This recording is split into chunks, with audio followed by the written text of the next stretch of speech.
Hello, and welcome to School Leader Soundbites. I'm your host, Veronica, and I have the honor of coming to you every week, dropping new episodes of our podcast where we talk about school communications, public relations, marketing, and advertising. So, if you are looking for some content on how to improve your school district's visibility strategy, you have found the right place. I come to you every week with more than 20 years of experience in school communications, and I love talking about all the things you need to know to improve your school district's presence in your community. So let's go ahead and get this episode started. But before we do, don't forget to hit subscribe. We don't want you to miss any episodes of School Leader Soundbites. And if you're watching on YouTube or Facebook, drop us some comments. On today's episode, we're going to be talking about social media and how it impacts your branding. We're going to explore the power of social media and building and enhancing your school's brand. Because remember, your brand is your promise. And in this digital age, social media platforms have been essential to the work that we do. People are walking around with their phones. People are constantly on social media. Our students are on social media. Our administrators, our board is on social media. Our lawmakers are on social media. So we know that this is where people are consuming their information. So let's dive right in to learn how we can leverage it effectively and get some recommendations on where to get more great content. So let's talk about the power of social media and school branding. Social media platforms are not just for sharing. They're a powerful tool for storytelling, for building connections, for making sales, for driving people into your sales funnel, as the marketing folks like to say, and really finding ways to connect your community with your school and your district. So thinking about the different ways you're using social media, just know that this is where people consume their information. The World Economic Forum found that the average internet user is spending 2.5 hours each day on social media platforms, making social media a huge tool for those of us who are trying to get information out. So this can be your direct line to parents, to staff, and to community members. So 2.5 hours may seem like a lot of time, but it really isn't, especially when you think about how people are consuming it and the nuggets in which they're consuming it, because sometimes it's just 30 to 45 seconds at a time. I know a lot of us have found ourselves at the drive-thru grabbing a quick lunch because we're usually going in between central office or a campus, trying to grab those stories and those pictures, and we're grabbing something really quick to eat, and the person in front of us isn't moving because they're playing on their phone and they are looking at content, sharing content, looking at reels, or even creating reels. I've seen that happen too. So knowing that this is where our community is getting their information is step one. But step two is knowing how we can make that connection with them and reinforce the brand that we've spent so much time in the strategic communications efforts to do. So let's talk about it. Choosing the right platform. Choosing the right platform is going to be key for you because not all platforms are the same. And the right platform for you may not be the right platform for another district. Some districts are on Facebook, others are on X, formerly known as Twitter. Some are more engaged on LinkedIn. So knowing which one works for your community is going to be key. Some people don't like to have comments turned on. Some boards are risk adverse to that. And so understanding what your school culture or what your district culture is going to be a key factor in determining that. So I'll give you an example. When I came into my last district, it was probably 2016 or 17, and they had not been on Facebook for a number of years. They'd gotten off a few years before, and the team really wanted to go back on Facebook. They felt like they had learned a lot and how to manage the social media. So my first day on the job, we got back on Facebook, and the post was a humorous post, and it was like, "The district is thrilled to be back on MySpace. .. I mean, Facebook." And it was an homage to an older social media platform, and everyone thought it was funny. And we actually poked fun at the fact that, yes, we'd been off Facebook for probably 5 or 6 years, but we were ready to jump back on. This time we had processes in place. We had community guidelines. We knew exactly what we were going to do, when we were going to do it, and the type of content that we were going to have, because we'd built out our communication strategy and we included that in there. So just be mindful of all those kinds of things and figure out the platform that works best for you. So once you've chosen the right platform, let's talk about branding. Consistent branding is key. You've got to make sure that you're using the same colors, the same fonts, that your messaging is consistent. If you've got a tagline, that it's embedded. If you're using hashtags, then they're the consistent hashtags, and you're not just recreating all your colors and your marks at every turn or at every season. So consistency is going to be key, and making sure that your team and your principals and anyone else who's authorized to use social media has access to those tools and those guidelines as well, because consistency is going to be your key to success as you build trust with the community and let them know that this is not just something you're going to pick up for the interim. This is something that you are going to be fully engaged with at all times, because engagement is key. And we're not just going to be sharing our success stories. We're going to be talking about events, updates. We are going to probably be talking about inclement weather and some of the other ways we communicate with folks. So make sure that when they see an image or a post, they don't even have to read it. They already know that it's coming from you because you're consistent. Your branding has been consistent. And then really just focus on how people are now consuming their information. We know that less words is more. They want visuals, they want videos. Yes, those captions are important and they're great. And there are lots of wonderful tools that are built into some of these platforms, YouTube and Facebook in particular, where you can get transcriptions, which are really important for people who are looking at our content and who are watching the videos, but they have the audio turned off. Make sure that you have the transcriptions ready to go and that you are serving your community with transcriptions of what your videos say. So those are just a couple of things to think about as you're choosing the right platform. School leaders, you've heard me talk about the power of branding and how important it is for you to have a personal brand.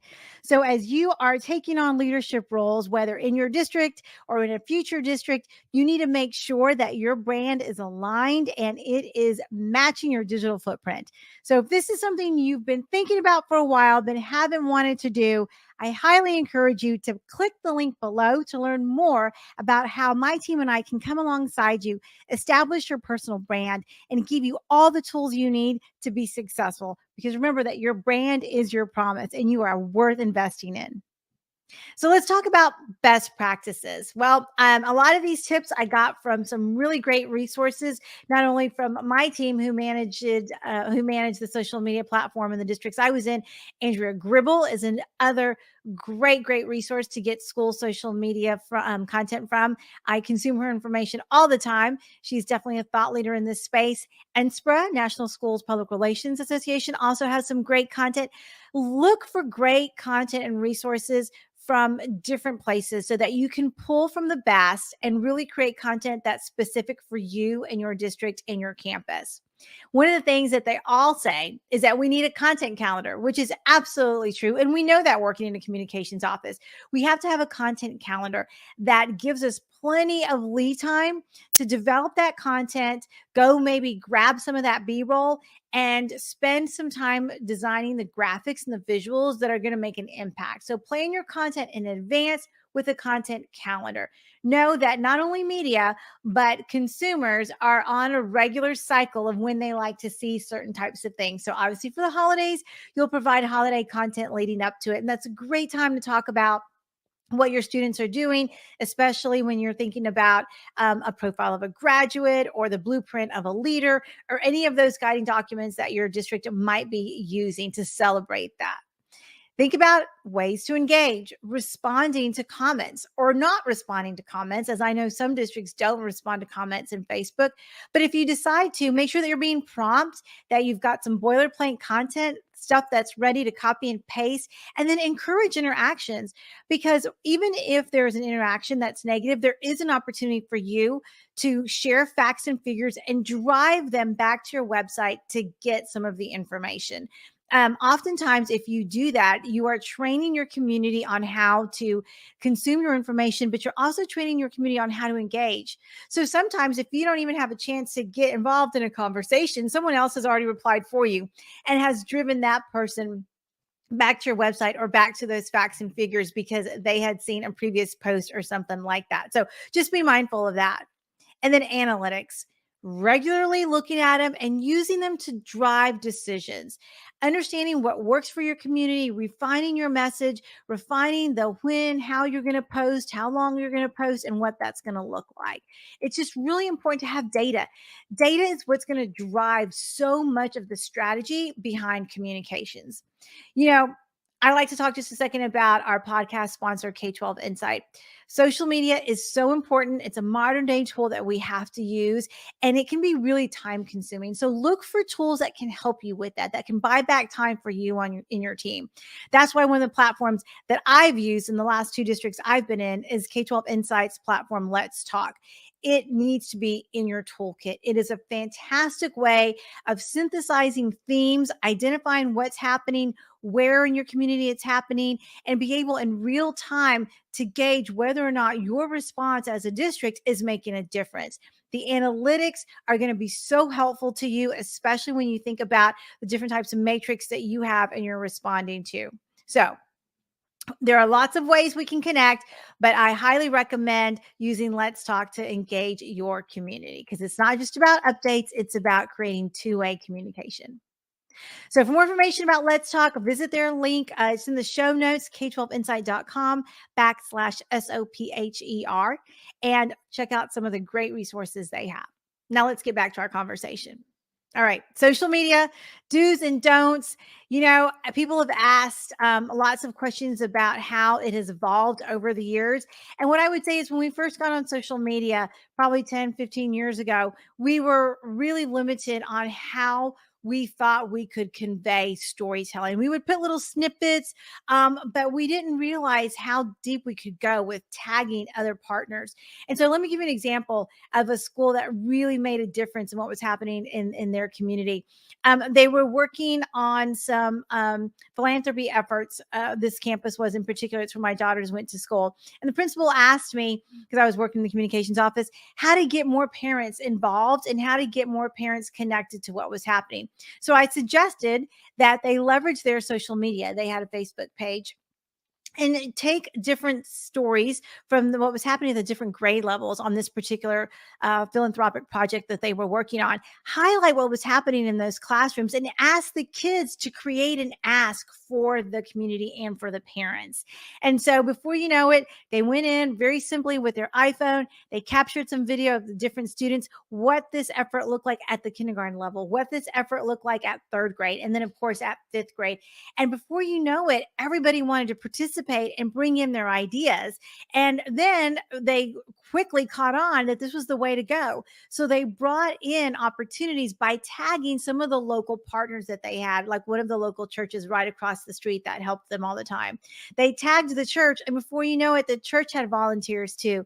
So when it was time to put all of the drive together, the coat drive and the food drive together, they ended up having double or even triple what they thought they were going to have because they had used social media to get people in, to get them excited about what was happening, and then to bring their neighbors into the process. It was just a great way to share what was happening in the schools. And ultimately, that builds trust.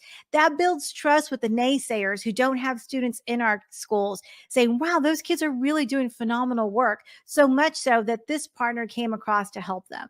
So, some takeaways from that lesson: look to see who in your community you can tag to bring on board and create some opportunities for engagement. Really collaborate, because it's all about collaboration. We know in the classroom when students collaborate that they're learning more. And so we want, as a community, we want them to learn more about what we're doing, because there are some great opportunities out there. We just have to connect to the right people. And if you have an opportunity to connect an influencer to one of the projects that you're working on, please do that as well, because some of those followings of those influencers will really make a difference for you. All right. So as we wrap up this episode, I want to just remind you guys of a couple of things. Effectively leveraging your social media is going to be key, but it's got to be branded. It's got to be branded so that people know it's you.